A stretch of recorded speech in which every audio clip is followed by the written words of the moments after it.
कि कामदेव की रति को फेल कर रही थी। जनक जी ने देखा, बाजे बजे कौशल्या मैया आई, कौशल्या मैया। सारा नगर जागा, कौशल्या मैया की जय। तब सखी उस दासी ने कहा, महाराज मैं कौशल्या नहीं हूँ, मैं कौशल्या मैया की दासी हूँ। कमरे में झाड़ी पहुंचा करने लगी।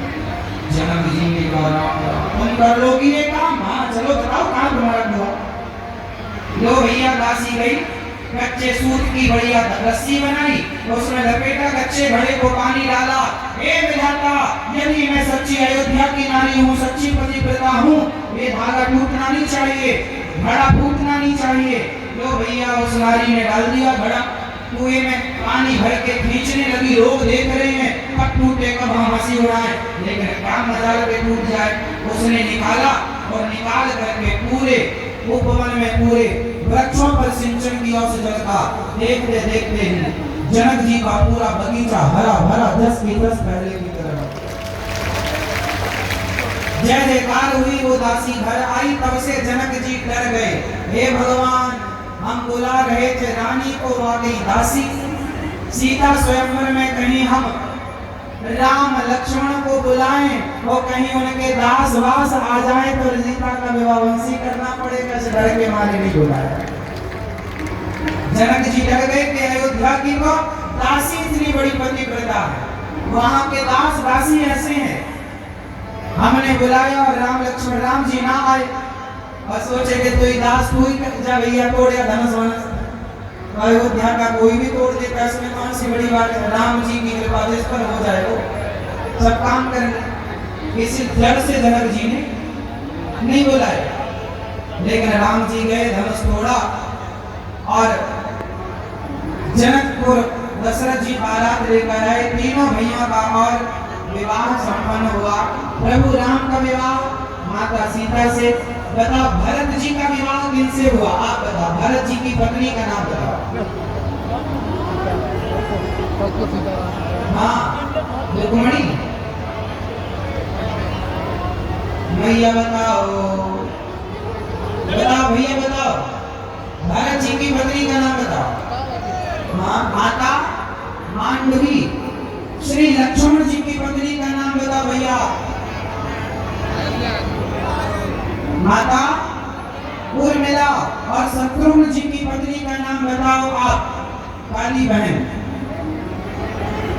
बताओ, शत्रुघ्न जी की पत्नी का नाम बताओ, जल्दी बताओ मेरी बहन, मेरी माँ। लो कर लो नकल, जल्दी बताओ क्या? चलो नकल करके बताओ, क्या नाम था? क्या नाम था? श्रुतकीर्ति। चारों भैयों का विवाह हुआ और माता सीता अब विदा हो रही हैं। महीनों तक बारात रुकी। बड़ा आनंद से गोस्वामी जी ने मंडप के नीचे हर उत्सव को बड़े आनंद से लिखा हुआ है। और बहुत समय तक बारात रुकी। अब जाने की बात करें तो जनक जी रोपणे छोड़े थे, और पर अंत में जब जाने की बात हुई और जाने का समय निकाला गया, विदाई का मुहूर्त, तो जनक जी ने जैसे सीता माँ को विदा किया तो दशरथ जी आए और दशरथ जी ने जनक जी के चरणों में लेट कर प्रणाम किया। जनक जी बोले, महाराज ये क्या कर रहे हैं? हमेशा लड़के वाले को प्रणाम करते हैं, आप हमें प्रणाम क्यों कर रहे हैं? जनक जी ने कहा, दशरथ जी ने कहा, महाराज वो रिवाज गलत है, तो ये रिवाज सही है कैसे? दशरथ जी ने कहा, अच्छा आप लोग बताओ, देने वाला बड़ा होता है कि लेने वाला? जोर से, देने वाला बड़ा होता है या लेने वाला? जोर से, देने वाला। यदि देने वाला बड़ा होता है तो देने वाला लड़के का बाप नहीं होता, लड़की का बाप होता है जो अपनी कन्या देता है। तो देने वाला बड़ा होता है, कन्या का पिता बड़ा होगा। इसलिए दशरथ जी ने कहा, आप बड़े हैं क्योंकि आप देने वाले हैं, हम तो लेने वाले हैं, इसलिए हम आपको प्रणाम कर रहे हैं। जनक जी ने भी प्रणाम किया दशरथ जी को। जब शिष्टाचार तो ये है, आज समाज में देखा ये जाता है कि लड़के लड़की वाले लड़के वालों को प्रणाम करते हैं, जबकि मर्यादा ये है कि जब लड़की का पिता लड़के के पिता को प्रणाम करने लग जाए, हमारे यहाँ एक रिवाज है संतों में, जब एक संत दूसरे संत को प्रणाम करता है ना, तो दूसरा संत भी उन्हें प्रणाम करने लग जाता है। जैसे आपने हमें प्रणाम किया तो हम भी आपको प्रणाम करेंगे, आप हमारे चरणों पर लेट जाएंगे तो हम भी आपके चरणों में। संत लोग ऐसे करते हैं, वो आपको दंडवत करते हैं, हम आपको मतलब एक साथ दोनों में से लेट जाते हैं। मतलब संत कहते हैं कि तुम भी तो राम के हो, हम भी तो राम के हैं, कौन बड़ा कौन छोटा, हमारे लिए सब बड़े हैं। संत हमेशा सबको बड़ा मानते हैं, वो किसी संत को छोटा। इसलिए कि जब लड़की का पिता लड़के के पिता को प्रणाम करे तो लड़के के पिता को भी लड़की के पिता को प्रणाम करना चाहिए। शिष्टाचार तो ये, लेकिन आजकल शिष्टाचार का ध्यान किसे?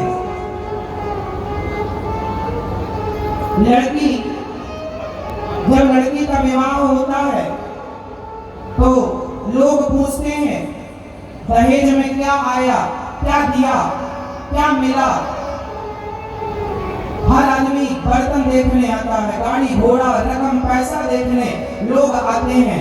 वो ये नहीं देखता कि एक बाप ने अपने दिल का टुकड़ा सारी जिंदगी जिस लड़की को पाल पोस कर बड़े लाड प्यार से बड़ा करता है, वो जिगर का टुकड़ा ही दे देता, उससे कीमती भला और क्या हो सकता है। तो पिता का बलिदान सबसे बड़ा बलिदान है। इसलिए लड़की के पिता का सम्मान करना चाहिए, लड़की वालों का सम्मान ज्यादा करना चाहिए, क्योंकि बेटी,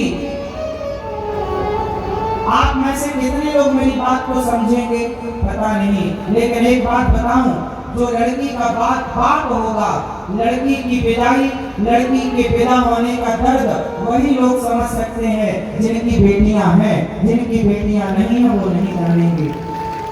जिसके पैरों में बीमारी फटी ही नहीं वो पीर बराई क्या जाने, और जिसने बेटी को जन्म दिया ही नहीं वो बेटी की विदाई क्या जाने। बेटी आजकल दहेज मांगा जाता है, हमें इतना दहेज चाहिए, हमें ये चाहिए, हमें वो चाहिए। एक बात बताओ, आपके यहाँ दहेज की परंपरा है? यहाँ लिया जाता है? हाँ या ना? बोलो, बताओ, दहेज लेना सही है? यानी लड़की का पिता अपनी इच्छा से कुछ दे तो ले लेना चाहिए। लड़की का पिता अपनी इच्छा से कुछ दे तो ले लेना चाहिए, मांगना नहीं चाहिए। मांगना, मांगे से मरना भला, मत मांगो कोई भीख, बिन मांगे मौती मिले, यह सतगुरु की सीख। अच्छा बताओ, मंदिर के बाहर जो बैठे होते हैं मांगने के लिए, उन्हें क्या कहते हैं? जोर से भिखारी। मंदिर के बाहर जो बैठकर मांगते हैं उन्हें कहते हैं भिखारी।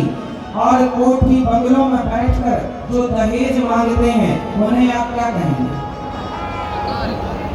जोर से। क्या वो ही भिखारी है जो मंदिर के बाहर मांगते हैं? क्या वो भिखारी नहीं है जो दहेज मांगते हैं? आजकल तो लोगों के पास जितना है उससे ज्यादा मांगते हैं। बेटा बड़े पद पर है, बड़ा काम करता है तो और ज्यादा पैसा मांगता है। क्यों जी? मांगने से क्या होगा? धन्ना से हो जाओगे। मंदिर के बाहर जो पैसे मांगते हैं वो भिखारी होते हैं, और जो दहेज मांगते हैं वो भिखमंगे होते हैं। वो कौन होते हैं? भिखमंगे। आप में से कितने हैं भिखमंगे बताओ, जिन्होंने दहेज लिया है? मत लेना मेरी माँ। अपने बेटों को इतना योग्य बनाना, अपनी बेटियों को इतना योग्य बनाना कि तुम्हें कभी किसी के सामने हाथ फैलाने की जरूरत ना पड़े। अपने बेटों को इतना योग्य बना दो कि लड़की के बाप के आगे हाथ फैलाने की जरूरत ना पड़े। स्वावलंबी बनो, सेल्फ डिपेंड बनो, आत्मनिर्भर बनो, और ससुर और दहेज देने वाला तुम्हें क्या देगा? तुम में काबिलियत है, कमा लो। क्या मांगते हो भिखमंगों की तरह? ससुर जी गाड़ी दे दो, तुम्हारे बाप में तो गमजीनी गाड़ी देने की तुम्हें ससुर से मांग रहे हो भी, तुम्हें शर्म भी नहीं आती? डूब मर जाओ पानी में। अपने बाप से कहो कि बाप तुम गाड़ी दिलाओ, बाप में तुम्हारे तो दम ही नहीं है, ससुर दिला तुम्हें गाड़ी। गाड़ी में घूमना है तो अपनी मेहनत की कमाई की गाड़ी लो। ससुर की गाड़ी में घूमोगे तो गाड़ी ससुर की रहेगी, तुम ड्राइवर कहलाओगे, सिर्फ ड्राइवर। इससे तुम्हारा स्टेटस कोई हैवी हाई नहीं होने जा रहा। इसलिए जितना चादर है उतना पांव पसारो, जरूरत से ज्यादा डिमांड ना करो। मांगना अच्छा नहीं है। पैसे कमाओ, अपने बल से कमाओ, अपनी मेहनत से कमाओ।